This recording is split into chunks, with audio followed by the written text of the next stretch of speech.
So I actually managed three things on the same day. I won Linares, and this not only did I win it, but I won it for the second time in I don't know how many attempts, maybe 7 or 8 attempts. So it's not even been one of my most successful events. So after a long time, I'd won Linares again. I'd become world #1 again, and somehow everything came together on the same day. That was a very pleasant feeling.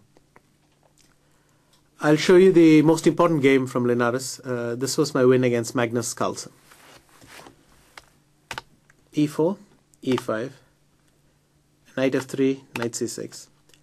Magnus is someone who can play almost anything in chess. He can grasp a position very quickly, and as a result, his repertoire is incredibly broad. So I still didn't know where exactly he was going with this.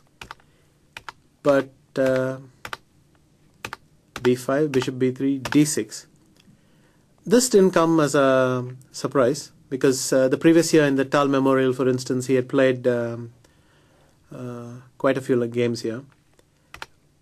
But C3, castles, H3, Knight A5, I hadn't quite expected.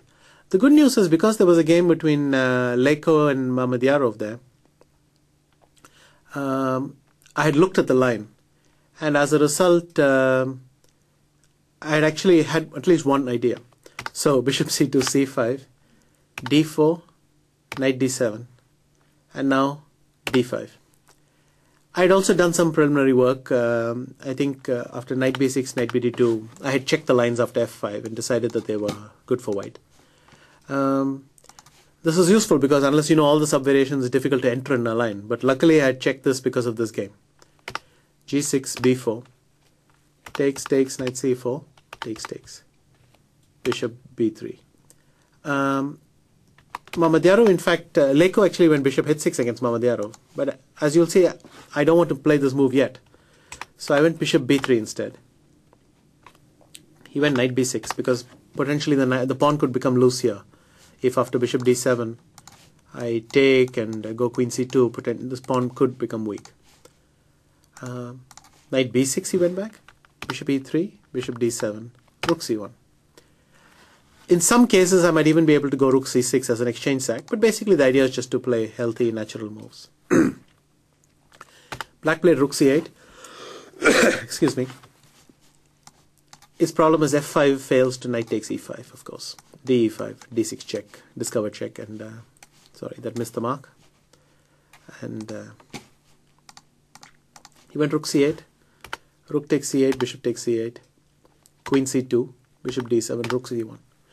White's making lots of very direct moves, and already because of the threat of Queen C7, Black is forced to play Knight A8.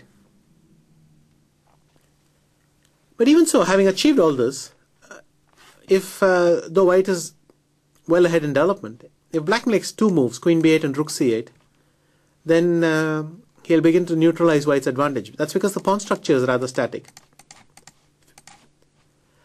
Therefore, I thought for a while and decided that the key to the position was these squares, the dark squares on the king side. I go Queen D2. He went Queen B8. And now Bishop G5.